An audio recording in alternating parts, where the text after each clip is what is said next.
Hello बच्चों, let's understand the question first. Consider the BCC unit cell of the solid first and second with the position of atom as shown below. ये हमारे पास में एक solid 1 है, ए का है, और ये हमारे पास में एक सॉलिड बी है. The radius of the B atom is twice that of radius of the A. तो इस बात को पहले हम यहाँ लिख देते हैं. Radius of B is the 2 of the radius of the A. ठीक है, B is twice that of A. The unit of cell as length is 50% more in the solid 2 than in first. यानी कि जो unit cell as length है वो 50% मोर है इन solid 2, यानी कि 50% मोर, यानी कि इसका मतलब है 2 है ना, 50% more in solid 2 than in 1. What is the approximately packing efficiency in the solid 2. बहुत अच्छा क्वेश्चन है, बहुत अच्छा क्वेश्चन है. यानी कि सॉलिड 2 में पैकिंग इफिशिएंसी की बात कर रहे हैं.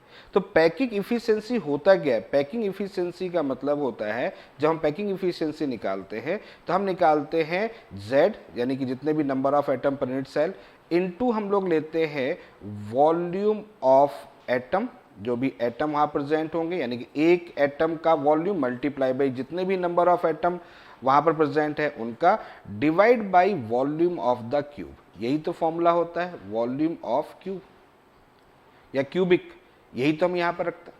तो पैकिंग इफिशिएंसी हमें कैलकुलेट करनी, किसकी कैलकुलेट करनी है? सेकेंड वाले में. अब सेकेंड वाले में देखिएगा दो चीज़ें हैं. एक तो हमारे पास में ए जो है वो कहाँ प्रेजेंट है, देखिएगा हमारे कॉर्नर पर प्रेजेंट है. ठीक है, या ये कह सकते हैं ए जो प्रेजेंट है बेसिकली वो सभी कॉर्नर को रिप्रेजेंट कर रहा है, और बी जो है वो कहाँ प्रेजेंट है? हमारा बॉडी सेंटर पर है. ये दो बातें समझ में आ गई. तो पैकिंग इफिशिएंसी हमें दोनों एटम के एडिशन से ही कैलकुलेट करनी पड़ेंगी. तो यानी कि ए और बी दोनों के लिए हमें कैलकुलेट करना पड़ेगा. तो चलो सबसे पहले शुरुआत करते हैं ए के लिए. तो पैकिंग इफिशिएंसी ऑफ ए, मैं दोनों को एक साथ कैलकुलेट कर रहा हूँ, आप दोनों को अलग अलग भी कैलकुलेट करके ऐड कर सकते हो, वो दोनों एक ही बात है. तो यहाँ पर अगर हम जेड की वैल्यूज 1 रखें, किसके लिए? ए के लिए रख रहा हूँ, ए के लिए, इंटू यहाँ होगा 4/3 पाई आर क्यूब हो जाएगा. 4/3 पाई आर ए क्यूब लिख दिया मैंने, थोड़ा सिंपल हो जाएगा. प्लस यहाँ पर भी कितना है आपके पास में? बी है, तो बी में भी यहाँ कितना हो जाएगा आपके पास में? 1 हो जाएगा. तो 1 हो जाएगा, 1 इंटू 4/3, यहाँ पर हो जाएगा आर बी का होल क्यूब, और डिवाइड बाई क्या आ जाएगा आपके पास में? ए क्यूब. यही तो फॉर्मूला हो जाएगा. ठीक है, यहाँ तक समझ में आ गया. अब एक एक चीज़ों को देखना स्टार्ट करते हैं. सबसे पहले आर बी की जगह क्या रख दो? आर ए रख दोगे. तो आर बी की जगह आर ए रख दोगे तो packing fraction is equal to 1 into यहाँ पर हो जाएगा 4/3 पाई आर क्यूब, प्लस यहाँ पर भी वही आएगा 1 इंटू 1, समझ रहे हैं ना, 1 का मतलब बॉडी सेंटर के लिए 1 ही होगा, सिर्फ बॉडी सेंटर की बात कर रहा हूँ, तो 1 हो जाएगा. इंटू यहाँ पर होगा 4/3 पाई आर ए के लिए लेना है, तो यानी कि बी की जगह यहाँ पर आ जाएगा ए 2RA का होल क्यूब. एक पड़ाव तो अपन ने पूरा कर लिया. अब पॉइंट आता है ए कैसे निकालेंगे, लेंथ कैसे निकालेंगे.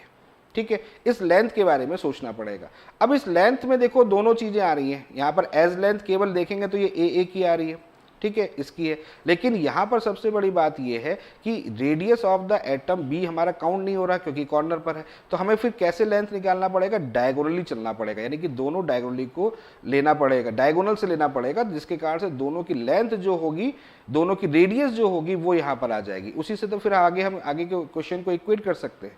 ठीक है, तो पहले हम इसके बारे में सोच लेते हैं कि इसको कैसे कैलकुलेट करेंगे.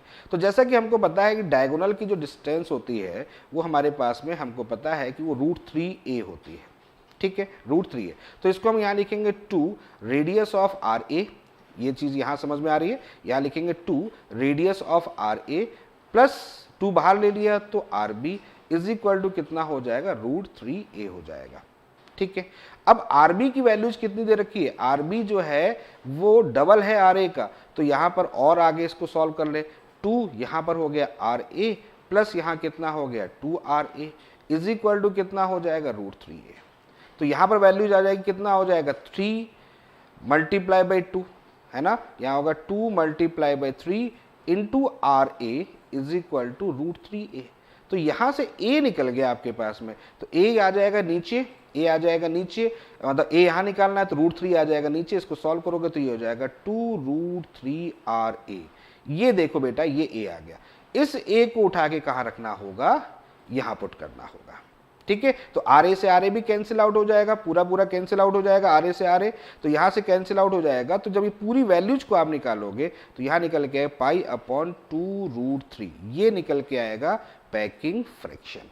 कैसे किया, फिर से रिपीट कर रहा हूँ, 1 into 4/3 pi r cube plus 1 into 4/3 pi, ये हो जाएगा 2 की पावर 3 यानी 8RA क्यूब हो जाएगा, डिवाइड बाई कितना हो जाएगा, ए क्यूब हो जाएगा।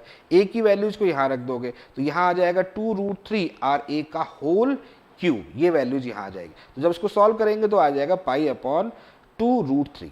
अब ये तो पैकिंग फ्रैक्शन आ गया, तो परसेंटेज में अगर निकालना, ये तो पैकिंग फ्रैक्शन, अब तो पाई की वैल्यूज कितनी होगी, पाई की वैल्यू 3.14 रख दो आप, 3.14 रख के 2 इंटू √3 को सॉल्व कर लो। ठीक है, तो इसको जब सॉल्व करोगे तो ये आ जाएगा लगभग आपके पास में 9%। अगर परसेंटेज की बात करें, यहाँ पर परसेंटेज भी ले लेते हैं चलो, क्योंकि कभी कभी होता है क्या है कि यहाँ पर परसेंटेज में ही क्वेश्चन गिवन होता है, तो परसेंटेज ले लो यहाँ, तो मल्टीप्लाई बाई 100 कर लो। ठीक है, तो जब इसको सॉल्व करेंगे तो यहाँ पर जो वैल्यू जाएगी दैट इज द 90%। तो पाई की वैल्यू 2 इंटू √3 इंटू 100, जब इसको पूरा सॉल्व करोगे तो ये अप्रॉक्स में 90% की वैल्यूज आएगी।